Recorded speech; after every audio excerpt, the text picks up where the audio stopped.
Hej og velkommen til Politisk Diskussion. Mit navn er Hjalte. Jeg er her i dag sammen med Eline og Julie. Vi er her for at diskutere Platons idealsamfund.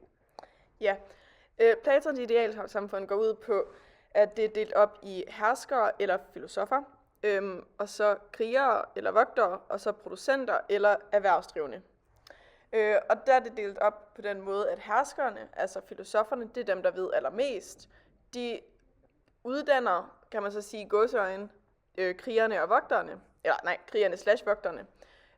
Og så producenterne eller de erhvervsdrivende, det er jo så dem, der ved allermindst. Dog er det også delt op sådan, at det er så retfærdigt som muligt, så herskerne og krigerne, de må ikke have børn eller ejendom. Det må de erhvervsdrivende dog godt. Ja. Og så er det, vi tænker på, om vi godt kunne bruge det i dag. Synes du det, Julie? Hvad synes du om den? Altså, jeg vil jo så ikke mene, at det vil du i dag, fordi den måde, vi har opbygget på, det er, at jo længere uddannelse, jo sværere der er at erstatte dig, jo mere får du. Altså på den måde vil vi jo så ikke kunne blive hersker i forhold til Platons, fordi at der med herskerne, de får jo ikke noget ud af, der er ikke nogen goder ved det. Det er også en meget grov opdeling af samfundet nu om dagen, da det er, at alt uddannelse nu om dagen kan gå i mange forskellige retninger, og ikke nødvendigvis bare den filosofiske uddannelse for at forstå mennesket og øge ens evne til at lede samfundet. Det vil også give nogle problemer og nogle begrænsninger, fordi at så vil folk jo ikke have lyst til at være de der herskere, fordi at så vil man jo ikke kunne lov til at have en ejendom, og det vil jeg personligt synes var ret træls. Det der med børn, det vil måske ikke være et problem. Hvor det der med ejendom, jeg tror, jeg vil have det ret stramt. Ja, det man ikke ejer sin egen, altså man ejer ikke det man bor i, for eksempel, yeah. Eller man, altså, også det man heller ikke, altså man kan ikke få et barn, som man sådan, ja, kan opfordre og sådan noget, altså opfostre, jeg er i tvivl. Jeg vil også... Ja, nu har du jo ikke problemer med det, altså jeg vil have problemer med det, fordi jeg vil gerne have børn. Ja. Og så hvis jeg nu havde det der med Platon, så vil jeg jo bare være sådan erhvervsdrivende. Jeg vil i hvert fald have lyst til, have mulighed for at tage beslutning om børn. Ja. Det skulle de ikke tage fra mig. Og så tænker jeg, så magten i gåseøjne der, det synes jeg ikke ville vægte nok op for, at de tager mine beslutninger fra mig. Nej. Ja.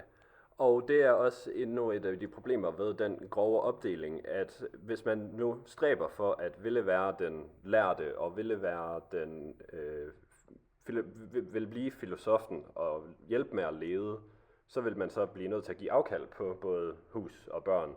Og er det en færre byttehandel nu om dagen? Men det var jo også noget med, at det kun var de rigtige personer, der skulle være herskere, så det var dem, der ikke havde lyst til at være herskere, og de ville være mest ideelle til at skulle det. Ja, han har jo opbygget det på, at det er jo de rigtige dem, der ikke gør det for goderne, men gør det, fordi de er interesseret i det. Ja. Mens i Danmark, der kan du godt, altså nu der kan det godt være, at det jo bare, altså man får jo mange ting ved at være for eksempel statsminister og sådan noget. Man får jo de gode huse og sådan noget. Og pensionen. Ja, og pensionen. Den gode løn. Altså man får nogle goder i dag ved at være altså en hersker, en der er lidt højere op end nogle andre. Ja, og så i dag, så vil jeg jo nok tænke, at der har vi jo brug for de der goder. Fordi altså, hvis jeg ikke skulle have et hus for at kunne være statsminister, og jeg alligevel ikke gider at være statsminister, fordi det må man jo ikke gide.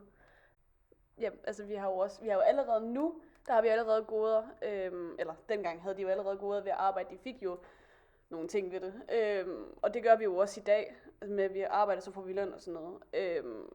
Så på den måde er det jo lidt, altså, jeg ved ikke, man kan sige, det er det samme. Jeg kan i hvert fald godt genkende det, men jeg tænker også, at når det er, man som arbejder, i hvert fald i det i Platons samfund, så er det egentlig dig, der er med til at være den, der skaber økonomien. Det er dig, der sørger for, at der er handel. Det er dig, der sørger for, at der bliver bygget. Det er dig, der sørger for, at dem, som de kloge hoveder og filosoferne, de har et sted at bo. Er det så fair, at du ingenting har at sige i samfundet? Er det meningen, at dig, der går på jorden og laver alt det hårde arbejde, skal blive trumfet af ham, der har været i skole lidt længere. Ja, fordi Platon han synes jo bare, at retfærdighed er, når en klasse gør sin egen opgave. Men når man så gør sin egen opgave og gør den rigtig godt, ligesom arbejderne jo sagtens kan, så giver det jo ikke nogen mening, at dem, der bare har gået i skole lidt længere tid, eller har blevet lært lidt mere, at de så er dem, der ved det, altså ved alt. Er det fordi, dem, der har mest magt og sådan noget? Ja. Fordi arbejderne gør jo lige så meget for samfundet, som filosoferne gør, altså vil jeg sige. Det vil jeg i hvert fald ikke mene var retfærdigt nu om dagen, at Nej. og det vil ikke hænge sammen. Så fungerer samfundet ikke som en helhed, så fungerer det som opdelte klodser, ja. Ja, men altså Platon han vil jo også skabe en harmoni her. Og så tænker jeg, at på den her måde, han ville køre det, det ville aldrig nogensinde kunne ske i det her samfund. Ikke i nutiden. Nej, nemlig. Men altså, det var jo så hans ideelle samfund. Hvad ville så være dit, Julie? Det ved jeg ikke helt. Altså, det er sådan, jeg tror bare, det er sådan noget med, at man gør det, man har lyst til. Man nyder at gå på arbejde hver dag, og der ikke er sådan alt det der drama, som der faktisk også er på nogle arbejdspladser. Man laver det, man elsker, og man nyder det sådan hver dag, og man behøver ikke en pause. Hvad med dig, Alte? Jamen altså, jeg vil elske, hvis det kunne være på den måde, men jeg tænker, det bliver svært for alle. Der er nogen, der bliver nødt til at tage de skadejobs, som der ikke er andre, der vil have. Derfor bliver man så også nødt til at give specifikke goder til dem, der tager de jobs, som ingen andre vil have. Ja.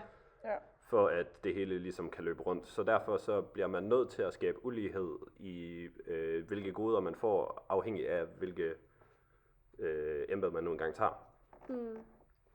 Ja, så det er lidt det modsatte af Platons. Ja, men egentlig også, at den spejler sig i, at dem, der laver... egentlig at det er en modsætning, fordi at der, hvor det er, at i Platons model er det filosoferne, som er ledere, det er så til gengæld dem, som var bedst egnet til at være ledere, var dem, der egentlig ikke havde lyst. Til gengæld havde filosoferne ingen goder i at være de øverste i Platons samfundsmodel, hvilket i mine øjne ikke giver mening, fordi at hvis du ikke har lyst til at starte med, og der ingen goder er ved det, så er der ingen, der har lyst til at tage det job. Nej, det giver ikke mening. Ja. Jeg synes også, det er lidt for skruet, fordi altså sådan, det vi har mest brug for, personligt synes jeg jo, det er at redde verden og så videre. Så jeg kan ikke forstå, hvorfor skraldemænd de bliver betalt så fucking lidt for at rydde op efter alt vores skrald og så videre. Altså jeg synes virkelig, og også fordi det er et træls job at skulle have. Det er et hårdt job. Ja, og skulle op 4 om natten, eller hvad ved jeg, og så skulle samle folk skrald. Det er der ikke nogen, der har lyst til, men der er nogen, der gør det, og det er jo godt, fordi hvis nu, altså skraldet vil jo hobe sig op på gaderne. Yeah. Og dem, der så vil redde verden ved at samle skrald, altså udover det, de bliver jo ikke betalt, det er jo bare frivilligt arbejde, det giver ingen mening, det er jo det, vi har brug for. Så altså... Ja, sådan alt det der går hen mod det bæredygtige og sådan noget, der er heller ikke, der er ikke så meget sådan goder ved dem. Nej. Det er jo bare sådan med sådan, du gør det frivilligt, eller lige præcis. Det gør det bare fordi du skal, altså. Ja, så jeg tror ikke, den her harmoni på den måde ville være mulig, fordi der er også andre, der synes, at dem, der gør det mindst besværlige arbejde, de skal jo betales mindst, hvor jeg så tænker, at dem, der gør det sådan, altså vigtigste arbejde, de skulle betales mest. Ja. Og så synes jeg også sådan noget med som statsminister, at de får sådan en stor pension for at lave ikke en dyt, altså, og så folk som læger og sygeplejersker, okay, læger de bliver så betalt rigtig meget, sygeplejersker, at de så får sådan en dårlig løn, og de hjælper folk hver eneste dag. Det er simpelthen, ja.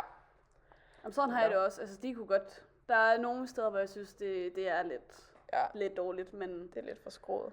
Og der er vi så tilbage til det med, at man bliver nødt til at fordele goderne efter, hvad det er, man laver. Hvor det er, at det er nødvendigt. At, for at skabe den harmoni. For at alle kan fordele sig, og ikke alle vil enten stræbe efter at være de øverste, fordi det er dem, der bliver betalt mest. Eller i Platons model slår sig til tolle med at være købmænd og murer, fordi at det var dem, der havde goderne. Så du synes så, at man godt kan skabe den her harmoni? Hvis det er, at man fordeler goderne korrekt, så vil jeg mene, at det vil være muligt at skabe harmonien. Ja. Også nu om dagen. Jamen, det var da positivt set. Hvad med dig, Julie? Det er sådan, nogenlunde det samme. Altså, man kan jo ikke gøre det sådan 100%. Ja, nej, det var da godt.